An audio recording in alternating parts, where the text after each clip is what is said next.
नमस्कार। आज हम एक बहुत ही गंभीर और दुखद घटना पर बात कर रहे हैं। अहमदाबाद में जो एयर इंडिया का विमान हादसा हुआ है, हाँ। हमारे पास इस पर एक रिपोर्ट है और हम कोशिश करेंगे कि इससे जुड़ी जो मुख्य बातें हैं और जो सवाल उठ रहे हैं उनको थोड़ा समझें। ये घटना है 12 जून 2025 की। एयर इंडिया एक्सप्रेस की फ्लाइट AI 171। ये एक बोइंग 787 ड्रीम लाइनर विमान था। अहमदाबाद से लंदन जा रहा था और जो सबसे चौंकाने वाली बात है, हाँ।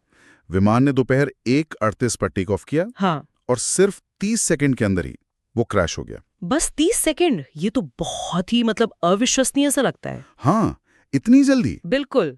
टेक ऑफ के फौरन बाद का वक्त वैसे भी काफी क्रिटिकल होता है। और विमान गिरा कहाँ? अहमदाबाद के मेघाणी नगर इलाके में। वहां BJ मेडिकल कॉलेज का हॉस्टल ब्लॉक है, उससे टकराया। ओह। और जो आंकड़े हैं वो वाकई दिल दहलाने वाले हैं। विमान में 242 लोग थे, उनमें से 241 की मौत हो गई। जी। और इतना ही नहीं, जमीन पर उस हॉस्टल में जो छात्र थे उनमें से भी कम से कम 40 की जान चली गई। यानी दोहरा नुकसान हुआ, हवा में भी, जमीन पर भी। लेकिन इस पूरी त्रासदी में एक ऐसी बात भी है जो सुनने में थोड़ी अविश्वसनीय लगती है। हाँ, वो एकमात्र जीवित बचे यात्री की बात, विश्वास कुमार रमेश। बताया जा रहा है कि वो इमरजेंसी दरवाजे से कूद गए थे। अब इतने बड़े हादसे में कोई एक अकेला कैसे बच सकता है? ये तो चमत्कार ही है एक तरह से। हाँ, बिल्कुल। और यकीनन ये जांच का एक बहुत अहम हिस्सा होगा कि ये हुआ कैसे। यकीनन हादसे के बाद फौरन राहत और बचाव का काम तो शुरू हो ही गया होगा। जी हाँ, फायर ब्रिगेड, पुलिस, NDRF की टीमें फौरन मौके पर पहुंच गई। घायलों को अस्पताल ले जाया गया और अब मृतकों की पहचान के लिए DNA सैंपलिंग की प्रक्रिया चल रही है। पर अब सबसे बड़ा सवाल तो यही है कि आखिर हुआ क्या, ये हुआ कैसे? हाँ, बिल्कुल। और इसी सवाल का जवाब ढूंढने के लिए अब जांच शुरू हो गई है। अच्छी बात यह है कि विमान का ब्लैक बॉक्स मिल गया है। अच्छा, ब्लैक बॉक्स मिल गया? हाँ, यानी फ्लाइट डेटा रिकॉर्डर और कॉकपिट वॉइस रिकॉर्डर। ये जांच में बहुत मददगार साबित होता है।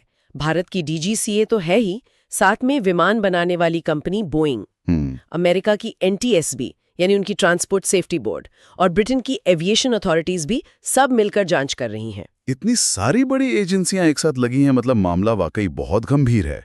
कोई शुरुआती अंदाजा लग रहा है किस तरफ जा रही है जांच? देखिए, अभी कुछ भी कहना बहुत जल्दबाजी होगी, लेकिन शुरुआती तौर पर तकनीकी खराबी की आशंका तो रहती है, या शायद इंजन में अचानक पावर लॉस हुआ हो।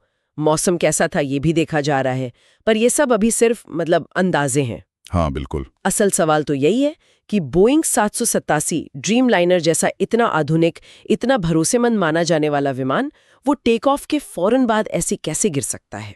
सही बात है।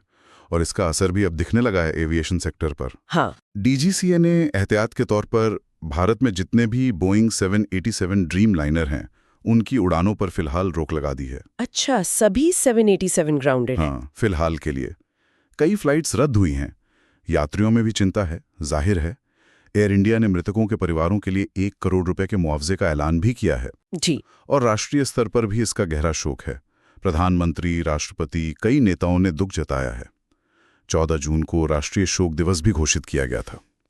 ये भारत के सबसे भयानक विमान हादसों में से एक माना जा रहा है। तो कुल मिलाकर देखें तो ये एक बहुत ही विनाशकारी, अचानक हुई घटना थी, जिसने हवा और जमीन दोनों जगह भारी तबाही मचाई और कई जानें ली। बिल्कुल।